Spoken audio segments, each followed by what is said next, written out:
আমার আমার প্রথম প্রশ্ন হচ্ছে যে আমরা এই প্রথম দেখলাম যে চট্টগ্রামে একটা সমাবেশ হলো, যে সমাবেশের নেতৃস্থানীয়রা সকলেই সাধু সন্ত। বাংলাদেশ বাংলাদেশে সংখ্যালঘুদের আন্দোলন টান্দোলন অতীতে হয়েছে, যেটা আমরা দেখেছি। বাংলাদেশ হিন্দু বৌদ্ধ ঐক্য পরিষদ তারা করেন, লং মার্চের ডাকও তারা বেশ কয়েকবার দিয়েছেন। তো কি পরিস্থিতি এবং কি কারণে আহ, সাধু সন্তদের নামতে হলো ময়দানে, এইটা যদি আপনি প্রথমে একটু ব্যাখ্যা করেন। প্রথম কারণ হচ্ছে আমাদের যারা হিন্দু লিডারশিপরা ছিল অতীতে, তারা বিভিন্ন প্রেক্ষাপটে প্রাসঙ্গিক কারণে বা অপ্রাসঙ্গিক কারণে তারা বিভিন্ন রাজনৈতিক দলের সঙ্গে জুড়ে গিয়েছিল। হ্যাঁ, হুম এবং রাজনৈতিক অভিধা বা অভিসন্ধির দ্বারা তারা প্রভাবিত ছিল, যার ফলশ্রুতিতে নিজস্ব দৃষ্টিভঙ্গি বা জাতি বা গোষ্ঠীর দৃষ্টিভঙ্গি তারা যথোপযুক্ত ভাবে তুলে ধরতে সমর্থ হয়। হুম যার ফলশ্রুতিতে নেতৃত্বের প্রতি মানুষের একটা দীর্ঘদিনের অবিশ্বাস তৈরি হয়েছে। আর দ্বিতীয় হচ্ছে, যেহেতু অনেক লিডারশিপরা বিগত সরকারের নেতৃত্বের সঙ্গে সম্পৃক্ত ছিল, হুম সেহেতু তাদের একটা বড় শূন্যতা তো আছেই। হ্যাঁ, হুম আর তৃতীয় যে কারণটি হচ্ছে, আমরা যে জিনিসটি রিয়েলাইজ করছি সেটি হচ্ছে, বিগত 53 বছরে ধারাবাহিক ভাবে আমরা 27% থেকে 7.8% পৌঁছে গেছি। হ্যাঁ, হুম তো এইভাবে যদি বিলুপ্তির কাতারে আমরা হারিয়ে যাই, হুম তাহলে আমরা যারা সাধু সন্তরা, তাদের যে জীবন উদ্দেশ্য, নিজেদের ধর্মীয় অনুরাগী এবং নিজেদের ধর্মের কৃষ্টি সংস্কৃতিকে বিকশিত করা, প্রজন্মান্তরে ছড়িয়ে দেওয়া, সেই উদ্দেশ্যটা আর পরিপূরণ করা সম্ভব হবে না। হ্যাঁ, হুম এবং সেই জন্য সাধুদের ভিতরে হৃদয় থেকে একটা তাগিদ তৈরি হয়েছে, এবং বিগত সময়ে যে জিনিসটা হয়েছে, এখনো যে জিনিসটি হচ্ছে, সমস্ত রাজনৈতিক দলগুলো যে যখনই ক্ষমতায় ছিল, তখনই তারা সংখ্যালঘু বা সনাতনীদের উপর নির্যাতন নিপীড়নকে এটা ভিন্ন খাতে প্রবাহিত করার জন্য কখনো রাজনৈতিক টেক, কখনো ইন্ডিয়ান টেক, বিভিন্ন টেক দিয়ে এটাকে দমিত করার একটা প্রচেষ্টা করেছে। তো যারা সংসারী লোক, তারা যদি নেতৃত্বে আসে, তাহলে তাদের তো ব্যবসায়িক স্বার্থ থাকবে, রাজনৈতিক স্বার্থ থাকবে। সেটা নিয়ে একটা বিতর্ক তৈরি করে এই মুভমেন্টটাকে, মানুষের যে সংক্ষুব্ধ স্থিতি, মানুষ বেঁচে থাকার লাস্ট অবলম্বন হিসেবে, আগে তো বর্ডার সিল থাকতো না, অনেকে পালিয়ে যেত ওখানে। এবার যেহেতু বর্ডার সিল আছে, অনেকে যেতে পারেনি। এই জন্য বেঁচে থাকার তাগিদ থেকে যে তাদের হৃদয়ের স্বতঃস্ফূর্ত যে আন্দোলন, এই আন্দোলনটাকে যাতে কেউ হাইজ্যাক না করতে পারে, কোন রাজনৈতিক অভিসন্ধিতে ব্যবহার করে এটাকে ভিন্ন খাতে বা সনাতনী জনগোষ্ঠীকে দমন করার জন্য সরকার অথবা কোন রাজনৈতিক দল এটাকে ব্যবহার না করে, সেজন্য সমাজের বা ধর্মের অভিভাবক হিসেবে আমাদের সাধু সন্তদের একটা নৈতিক দায়িত্ব এসে দাঁড়িয়েছে এই শূন্যস্থানটা পূরণ করা। তো সেই জন্য আমরা সাধু সন্তরা নেতৃত্ব প্রদান করছি। 5ই অগাস্টের পরে 9 তারিখ থেকে আমরা শুরু করেছি। দিন যত বেশি যাচ্ছে, তত সব স্তরের মানুষের অংশগ্রহণ তত বাড়ছে। যেমন গতকাল যে মামলার কারণে প্রতিবাদ সমাবেশ হয়েছে, সেখানে সেনাবাহিনী পুলিশ প্রতি মোড়ে মোড়ে আটকিয়েছে। তোমরা কি নন মুসলিমকে কে বলো, যাদের তাদেরকে আসতে দিতে চাইনি। এত বাধা উপেক্ষা করে কালকে প্রায় লক্ষাধিক লোকের সমাবেশ ঘটেছে। তো সেজন্য মূলত মানুষ একটা দিশা পেয়েছে যে এখন কোন স্বার্থপর অথবা কোন সুবিধাবাদী গোষ্ঠী আমাদের নেতৃত্বকে হাইজ্যাক করতে পারবে।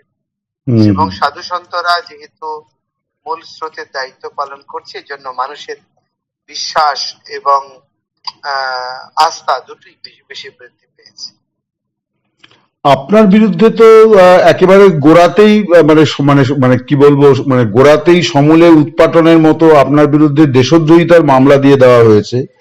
এইটা মানে এরপর আপনার মানে মানসিক এবং ভবিষ্যৎ পরিকল্পনাটাই বা কি? মানে দেশদ্রোহিতার মামলাটা তো একটা মানে ভয়ানক ধারা, কারণ আমরা তো জানি যে ব্রিটিশ আমলের যে ফৌজদারি দণ্ডবিধি সেটাই এই উপমহাদেশের সব দেশে চালু আছে। তো হ্যাঁ, হ্যাঁ। একটা বিষয় হলো,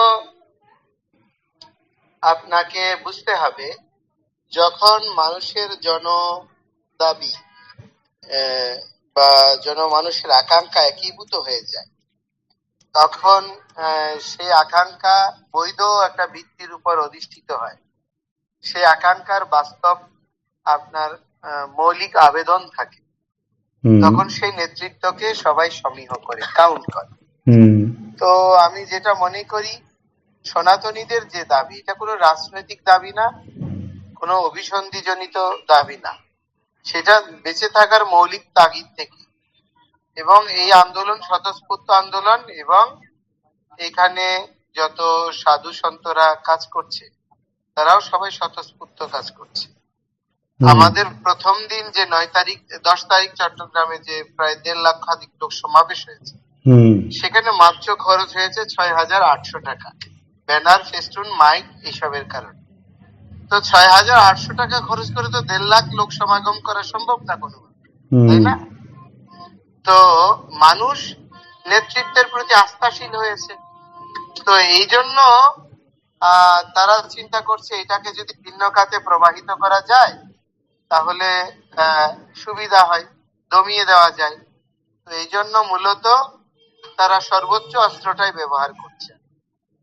তো এটাতে আমাদের মানসিক স্থিতি বলতে, আমার দৃষ্টিভঙ্গি হচ্ছে, 100 বর্ষ আয়ু নিয়ে ভীষ্মদেবের মতো দীর্ঘ জীবন চাই না। হুম আপনার অভিমন্যুর মতো অল্প জীবন নিয়ে কীর্তিপূর্ণ ভাবে সমাজের, আমাদের সনাতনীদের জন্য, এই বাঙালি জনগোষ্ঠীর জন্য, এই বঙ্গভূমির জন্য জীবন উৎসর্গ করতে পারি, সেটা সর্বোত্তম। এই জন্য আমার কোনো ভয় নেই, উদ্বেগও নেই। আমি বলছি, হয় জেল অ্যারেস্ট করবা, নতুবা মামলা প্রত্যাহার করবা।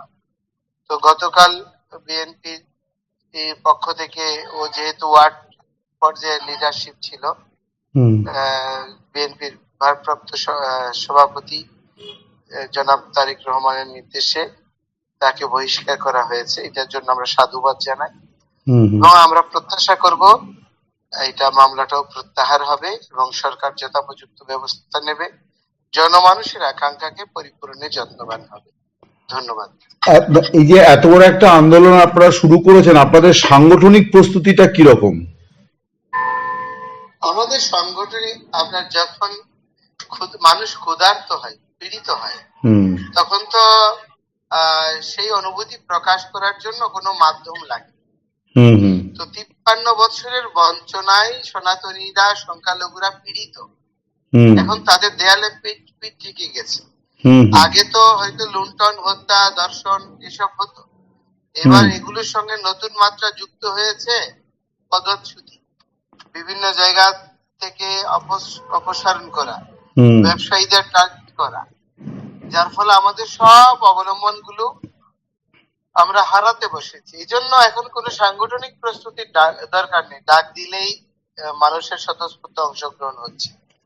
তো মহারাজ, আপনার ক্ষেত্রে বলা হয় যে আপনি ইসকন অ্যাকচুয়াল হিন্দুদের ওখানে মুখ হতে জন্য ময়দানে নেমেছে, এবং আপনি ইসকনের ইয়ে মানে সদস্য।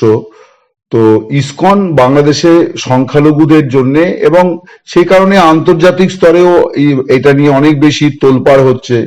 এবং ডোনাল্ড ট্রাম্পের মতো লোক, তিনি টুইট করেছেন, মানে এক্স হ্যান্ডেলে অনেক কথা বলেছেন বাংলাদেশ নিয়ে। তো এই বিষয়টাকে আপনি কিভাবে ব্যাখ্যা করেন আর কি? ইসকন একটা ইন্টারন্যাশনাল প্রচার সংস্থা, শ্রী চৈতন্য দেব এবং শ্রীমদ ভগবত গীতার উপর আধারিত করে এই সংস্থা পরিচালিত হয়। তো আমরা অরাজনৈতিক সংগঠন, কিন্তু ধর্মীয় জাতিগত বিষয়ে ইসকনের একটা সহানুভূতি সমর্থন সব সময় থাকে। কারণ আমরা যাদেরকে ধর্ম প্রচার করি তাদের জীবন মান, তাদের নিরাপত্তার বিষয়ের আহ, উদ্বেগটা তো আমাদেরকে স্পর্শ করি। সেজন্য অলরেডি আজকে আনুষ্ঠানিকভাবে ইসকন একটা বিবৃতি প্রদান করেছে এবং এই আন্দোলনে আনুষ্ঠানিক সমর্থন জানিয়েছে। আর বাস্তবিক অর্থে আমি এখানে ইসকনের লিডারশিপ হিসেবে নেতৃত্ব দিচ্ছি না, একজন সনাতনী হিসেবে দিচ্ছি। এবং আমাকে টোটাল জনগোষ্ঠী সনাতন জাগরণ মঞ্চের মুখপাত্র করেছে, তারা আমাকে বিশ্বাস করছে। এটা ব্যক্তি চিন্ময় কৃষ্ণের অ্যাক্টিভিটির উপর, এখানে প্রতিষ্ঠানকে আধারিত করে নয়। এটা ব্যক্তি, আমি একজন সনাতনী, আমি সনাতন ধর্মাবলম্বী, সেই হিসেবে আমার কর্তব্য যে আমার ধর্ম কৃষ্টিকে রক্ষাই রোল প্লে করা, সেই হিসেবে আমি করছি। আপনারা কি মনে করছেন যে মানে আপনাদের আন্দোলনটা যে স্তরে গেছে তাতে মনে হচ্ছে যে হাসিনা না থাকাটা আপনাদের কাছে খুব চিন্তার কারণ হয়ে গেছে? কারণ আপনারা আগে কখনো এইভাবে আন্দোলনে না নামেননি। না না না না হ্যাঁ, আমি সেটাই একটু আপনার বুঝতে আপনার চাইছি। ধারণাটা ঠিক না। 2021 সালের আন্দোলন, দুর্গাপূজার আন্দোলন, সেটা তো 154টা দেশে হয়েছে। হ্যাঁ, হাসিনার সময়ও কি আমরা আন্দোলন করি না? কুমিল্লার আর ঘটনা। 12 কুমিল্লার ঘটনা, নোয়াখালীর ঘটনায় সেই সময় মৃত্যু হয়েছে, 11 জনের। ভাঙচুর হয়েছে, 18 সালে হয়েছে, 16 সালে হয়েছে, 12 সালে হয়েছে, এগুলো নিয়ে আমরা আন্দোলন করেছি। এবং আমরা একটা জিনিস দেখছি, সেটা হলো মজ্জাগত ভাবে সব রাজনৈতিক দলগুলো, যদিও অনেকে মুখে মিষ্টি কথা বলে, কিন্তু আপনার সংখ্যালঘু স্বার্থ বিবেচনায় কম বেশি সবারই উদাসীনতা রয়েছে। হ্যাঁ, এই জন্য আমরা কোনো কে আসলো কে গেল এটার চেয়ে বড় বিষয় হচ্ছে আমাদের প্রতি বর্তমান এবং ভবিষ্যৎ কে কোন দৃষ্টিতে দেখছে বা দেখবে, আমরা সেই ভবিষ্যৎ বিনির্মাণের প্রচেষ্টা করছি। আপনি বলছিলেন যে যে যে সংগঠনগুলি সংখ্যালঘুদের স্বার্থে কাজ করে তাদের সঙ্গে রাজনৈতিক সম্পৃক্ততা একটা বড় সমস্যা তৈরি করেছে। তো রানা দাশগুপ্তের মতো মানুষ তো এই যে মানে হিন্দু বৌদ্ধ ঐক্য পরিষদের সাধারণ সম্পাদক পদে ছিলেন, এই মুহূর্তে সম্ভবত উনি অব্যাহতি নিয়েছেন। তো এই যে সংগঠনগুলি বা আপনার এই যে হিন্দু মহাজোট যেটা আছে, সেখানেও বিভাজন আছে। গোবিন্দ প্রামাণিক তিনি বহিষ্কৃত, আবার তার তো এই যে মানে এরা এরা ঠিক মানে এদের ভুলটা ঠিক কোথায়? মানে এরা কি মানে রানা দাশগুপ্ত তো পেশায় আইনজীবী। একটা কথা আমি সোজা কথা বলি, আমি এক কথা শেষ করব, আমার একটা মিটিং আছে। সেটা হলো আপনার রাজনীতি করতে হয়, রাজনীতিজ্ঞ হতে হবে, তাকে রাজনৈতিক ভাবে সচেতন বা হিস্ট্রিক্যাল তার নলেজ থাকতে হবে। হ্যাঁ, জনমানুষের আকাঙ্ক্ষা বুঝতে হবে। ঠিক সেই রকম ধর্মীয় জনগোষ্ঠীর প্রতিনিধিত্ব করতে গেলে তার ফার্স্ট গুণাবলী হচ্ছে তার ধর্ম সম্পর্কে জানতে হবে এবং ধর্মানুরাগী মানুষরা কি চায় সেটা বুঝতে হবে। তো আমাদের জন আকাঙ্ক্ষা গুলোকে বোঝার প্রচেষ্টা হয়নি, শুধু নেতৃত্ব দিয়ে গেছে, আর যারা ফলোয়ার্স তারা রাস্তায় মার খেয়েছে। এই জন্য মূলত মানুষের মনোভাব সংক্ষুব্ধ। আশা করি এটা অল্প কিছুদিনের মধ্যে রিকভারি হবে। হরে কৃষ্ণ। না, আরেকটা ছোট্ট শেষ প্রশ্ন। মৌলিক সমস্যাগুলো, আপনি জনসংখ্যার কথা বললেন, জনসংখ্যা তো একটা দেশে জনসংখ্যা নিয়ন্ত্রণ কর্মসূচি থাকে, তার মধ্যে হিন্দু মুসলিম বৌদ্ধ খ্রিস্টান সবাই তার মধ্যে আসে। তার মানে নিপীড়ন নির্যাতনের কারণে বহু মানুষ দেশ ছাড়া হয়েছেন, এইটা যেমন একটা দিক। এছাড়া মানে এই যে আপনারা মানে আপনাদের ভাষণে ঐক্যবদ্ধ ঐক্যবদ্ধ ঐক্যবদ্ধ কথাটা খুব ঘুরে ফিরে আসছে, মানে একটা অনৈক্য আছে বলেই হয়তো ঐক্যের তাড়না আপনাদের মধ্যে অনেক বেশি।